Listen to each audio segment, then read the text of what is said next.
Alright, hello everyone, this is Crota giving you guys an update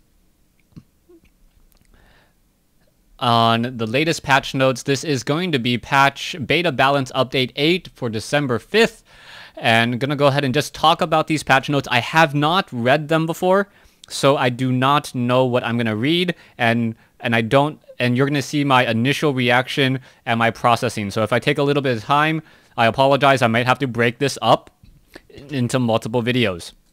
Taking a look at Terran, Medevac has a new ability, Emergency Thrusters. Speed boost that increases movement speed and acceleration to 4.25 for 8 seconds with a 20-second cooldown. Wow, that is going to be interesting for drops. And I like that play because Terran Medevacs are perhaps the slowest out of all of the drops.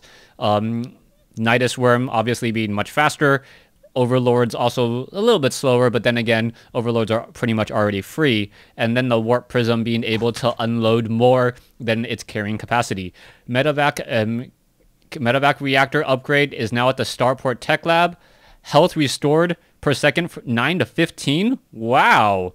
Energy cost reduced from health 3 energy to 5. Wow.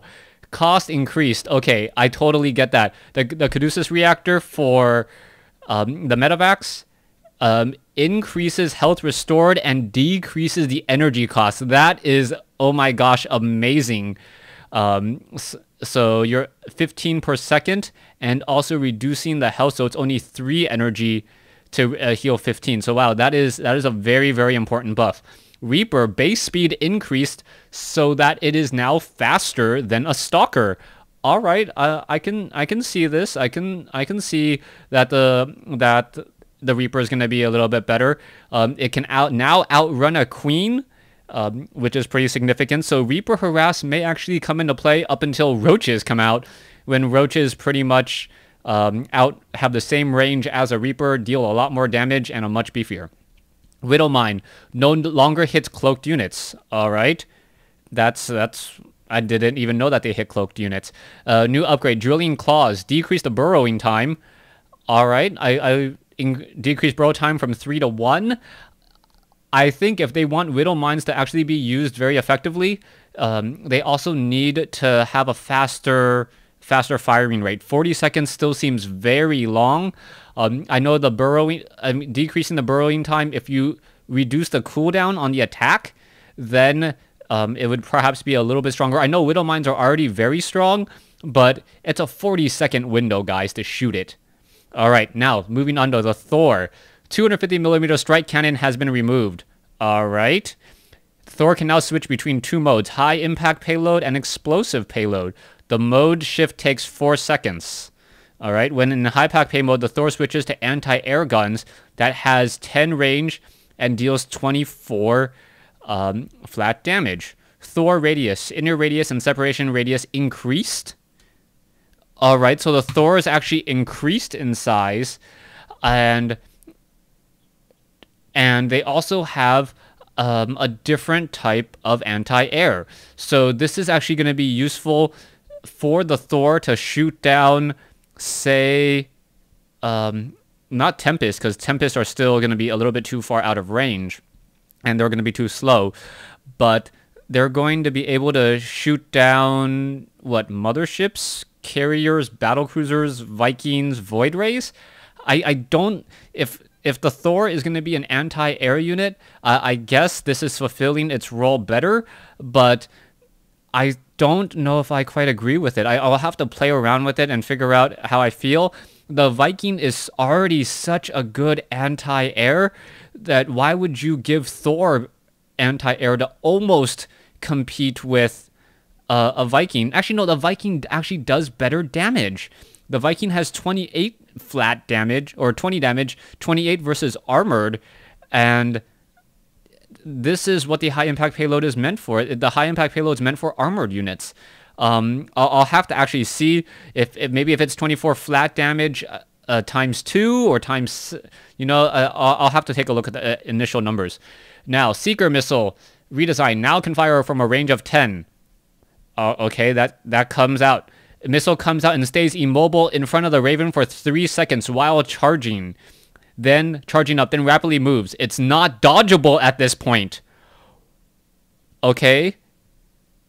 Explodes at the target for 300 single target damage. So this is much more of a single target usage as opposed to splash damage usage. Now, what is Terran players going to do to handle mass broodlords and corruptors? I don't know if I quite agree with this. I agree with this. I think it's coupled with the Thor change.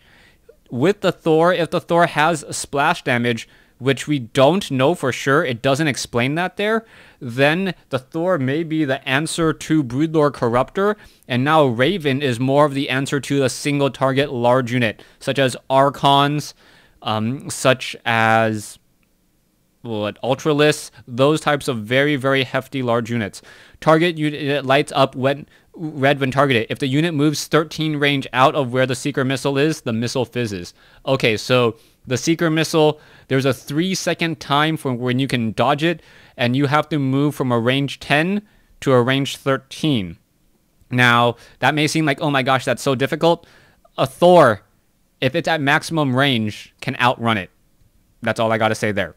Hellbat, splash damage, radius increased from 90 to 110. That's good. I mean, the Hellbat needed to be able to attack more than one unit at a time. The Hellbat is going to be a very good counter to those mass Zerglings and Zealot strategies. Armory now has one weapon upgrade for both air and ground. I definitely love that, as anything that has to upgrade, has 4 possible upgrades for weapons that take a long time, would be quite a while. All right, this is already going on 7 minutes. So far, Terran as a race in general, I need to check out the Thor. I need to see if the high impact payload will, in fact, be splash damage, because it sounds like the high impact payload is 24 flat damage, but yeah, isn't Thor's already 6 times forward for 24? I need to take a look at the numbers about that. If there is no splash, then Terran players are going to have to revolt against Mass Infestor Broodlord. But then again, I haven't checked out Protoss and Zerg yet. So maybe there's some change down the line. Thanks for watching. Thanks for listening. Moving on to Protoss next.